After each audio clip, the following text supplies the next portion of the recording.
Masomo katika shule ya upili ya wavulana ya Riokindo yametatizika ghafla baada ya moto kuzuka shuleni humo na kuteketeza kabisa bweni moja ya jumla ambalo huwapa hifadhi wanafunzi wapatao 600 wa kidato cha 4. At around 8 p.m.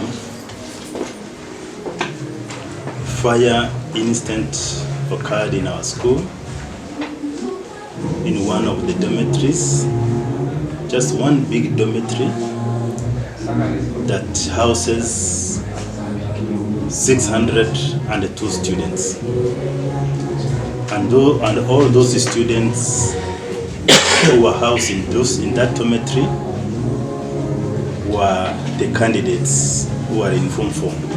Wanafunzi wengi walipoteza mali yao kwani moto huo wa saa 2 usiku wa kuamkia Jumatano haukusaza chochote kilichokuwa ndani ya bweni lenyewe. Dormitory is a temporary dormitory made by Mapatis, and the fire just started and it raised the whole dormitory down, and a lot of students lost their property. Kulingana na mwalimu mkuu wa shule hiyo Gerald Olina, mali ya thamani ya shilingi milioni 4 yamekadiriwa kupotea kwenye mkasa huo wa moto. They lost mattresses and personal belongings and the school beds and even the dormitory itself.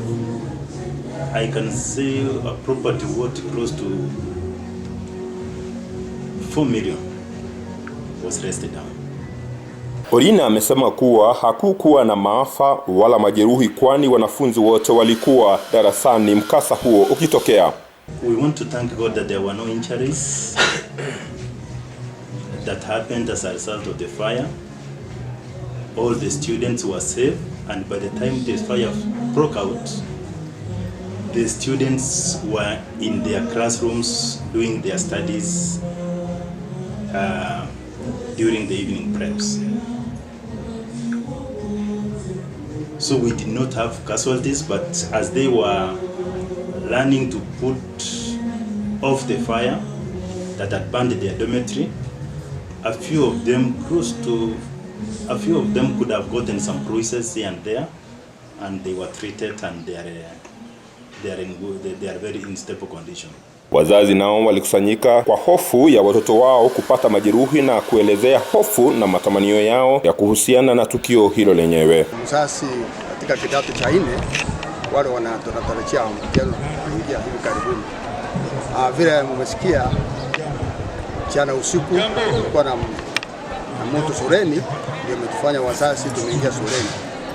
Na vile tumekaa hapa kama wazazi tumefanya ushauri peke yetu, na tunaomba watoto wetu wa form 4 tuongee nao kwanza, tuwapatie kitu tunaita mashauri na guidance and counseling because they are forthcoming examination yet to reach. Dormitory ndio simeshikwa sisi kwa sababu wengine tunatoka mbali, hatukuwa na uwezo wa kufika, lakini tuliamkia, tulikuwa hapa kwa saa 11 asubuhi mpaka saa hii, lakini tupata hiyo maneno ilisa gavana wetu tulisikia alifika huku akapeana usaidizi, watoto wetu wako sawa, hakuna mtoto aliumia.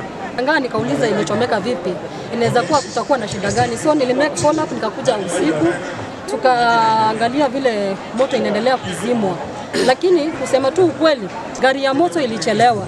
Gari ya moto next time ukisikia shule imechomeka, msi waste your time kukaa nyumbani, sijui mnasema mnaweka maji, sijui nini kitu kama hiyo. Ni wanafunzi walistrain kuzima moto so that shule ikapata kufanya nini, kutulia. Kwa sasa wanafunzi wa vidato vya kwanza, pili na 3 wamelazimika kuanza likizo yao ya mapema ili kuwaacha wale wana kidato cha 4 kubaki na kuendelea na masomo pande na kuelekea katika kufanya mtihani wao wa kitaifa. This morning the board of management sat and they passed a resolution that given that the term is coming to a close and our students have completed doing exams, they be released to proceed for their vacation so that they can leave space for the candidates to continue staying in school and prepare for their KCSE and finally writing the KISII papers. Visa hivi huwa vinashuhudiwa kila mara mitihani ya kitaifa inavyokuwa ikiandaliwa. Nikiripotia Africa Finest TV, jina langu ni Gilbert Kobi.